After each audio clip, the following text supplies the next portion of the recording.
अस्सलाम वालेकुम sir, I am हाफिज़ माज। सर मेरा क्वेश्चन ये है कि हम जो भी स्टडी करते हैं like anatomy and other subjects, sir हमारे इंडिविजुअल गोल्स होते हैं कि मैंने क्रॉप केयर करना है या मैंने इतने मार्क्स लेने हैं।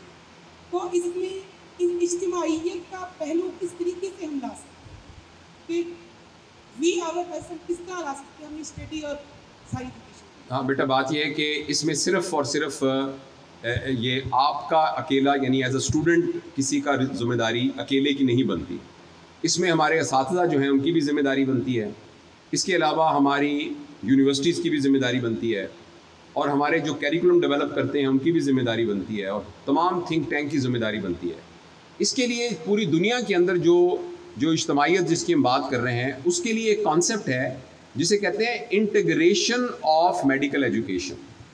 बस इंटीग्रेशन ऑफ मेडिकल एजुकेशन, उसका मतलब ये है कि जिस वक्त आपको एनाटमी पढ़ाई जा रही है और एनाटमी आपको पढ़ाई जा रही है फ़र्ज़ करें ह्यूमरस, तो उसी वक्त आपको फिजियोलॉजी ऑफ द बोन भी पढ़ाई जा रही है और उसी वक्त आपको हिस्टोलॉजी ऑफ द बोन भी पढ़ाई जा रही है और उसी वक्त आपको डिजीज़ ऑफ द बोन भी पढ़ाई जा रही हैं और उसी वक्त आपकी एमरजेंसी में भी ड्यूटी लगी हुई है जिसमें ह्यूमरस का फ्रैक्चर हुआ एक मरीज़ आया हुआ है और जिसका हाथ ऐसे हुआ है और आप कहते हैं फ्रैक्चर तो यहाँ हुआ है, हाथ ऐसे क्यों हो गया? तो आपको पता लगता है कि यहाँ से रेडियल नर्व गुजर रही थी तो वो कट गई। तो इस चीज़ का नाम है इंटीग्रेशन। जब आप एनाटमी, फिजियोलॉजी, बायोकेमिस्ट्री के वो टॉपिक इकट्ठे पढ़ रहे होते हैं तो उसको हम कहते हैं एक हॉरिजॉन्टल इंटीग्रेशन। और जब हम साथ मेडिसिन, सर्जरी, ऑर्थोपेडिक्स भी साथ पढ़ रहे होते हैं एनाटमी के, उसे हम कहते हैं वर्टिकल इंटीग्रेशन। और इन दोनों को मिला के एक इंटीग्रेशन होती है जिसे हम कहते हैं स्पायरल इंटीग्रेशन। उसका मतलब ये है कि फर्स्ट ईयर में आपको एनाटमी के टीचर पढ़ा रहे हैं 90%, बट 10% आपको सर्जन भी पढ़ा रहा है, न्यूरोसर्जन भी पढ़ा रहा है, ऑर्थोपेडिशियन भी पढ़ा रहा है। और जब आप फाइनल ईयर में थे तो आपको 90% सर्जन पढ़ा रहा था मगर 10% आपको एनाटमी का टीचर भी पढ़ा रहा है। तो ये इंटीग्रेशन एक जो कैरिकुलम के थ्रू इज्तिमाइयत पैदा करने का जो सिस्टम है उसको हम मॉड्यूलर सिस्टम और इंटीग्रेशन सिस्टम कह रहे हैं। फॉर्चुनेटली इसके ऊपर यूनिवर्सिटी ऑफ हेल्थ साइंसेज ने काफ़ी काम किया है। मैं खुद भी I was one of the member of that committee जिन्होंने काम किया था और मेरे ज़िम्मे ये लगा था।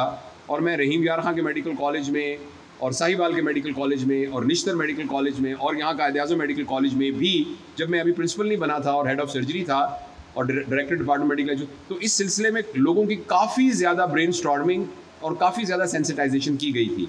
मुझे इस बात पर यकीन है कि इंशाल्लाह अगले 2-4 साल के अंदर पूरी दुनिया के साथ एट पेस रहने के लिए हमारा भी पढ़ाने का सिस्टम जो है वो कंपार्टमेंटलाइज सिस्टम की बजाय एक इंटीग्रेटेड सिस्टम हो जाएगा। देखिए, आप पढ़ते हैं ना एनाटमी और आप पढ़ते हैं फिर फिजियोलॉजी, फिर पढ़ते हैं बायोकेमिस्ट्री, फिर पढ़ते हैं फार्माकोलॉजी, लेकिन जो एक पेशेंट पेट के दर्द के साथ आया है वो सिर्फ स्मॉल इंटेस्टाइन तो नहीं है जो चल के आ गई आपके पास जिसकी एनाटमी है, या सिर्फ उसके एंजाइम और हार्मोन, उसकी फिजियोलॉजी तो चल के आपके पास नहीं आ गई, ना उसकी पैथोलॉजी। वो तो एक शख्स आया है जिस शख्स के अंदर एनाटमी भी थी, फिजियोलॉजी भी थी, बायोकेमिस्ट्री भी थी, फार्माकोलॉजी भी थी, सर्जरी भी थी और प्लस उसके जज्बात भी थे, उसके ख्यालात भी थे, उसकी एक बीवी भी थी, उसके 4 बच्चे भी थे और उसके पास पैसे भी सिर्फ 200 रुपया है।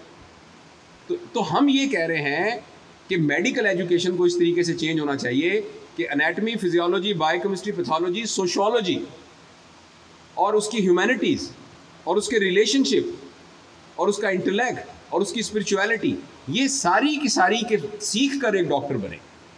जब आप डॉक्टर बन के जाएँ तो आपको ये भी अंदाज़ा हो कि इसके इमोशंस के साथ मेरा क्या ताल्लुक़ होगा, इसकी इंटेलेक्ट के साथ क्या ताल्लुक़ होगा। देखिए, एक शख्स मर्सिडीज़ कार से निकला है और आके उसने आपसे अपॉइंटमेंट लिया है और आपने उसको 50,000 के टेस्ट लिख दिए हैं। उसने कहा जी बिल्कुल मैं भी करवा के दिखा देता हूँ। एक और आदमी है जो बेचारा मजदूर है और वो आपके पास आया है और उसको आपने ब्लड कंप्लीट एग्जामिनेशन लिख के दिया जो 400 रुपये में होता है, तो उसने कहा जी इसमें पैसे कितने लगेंगे?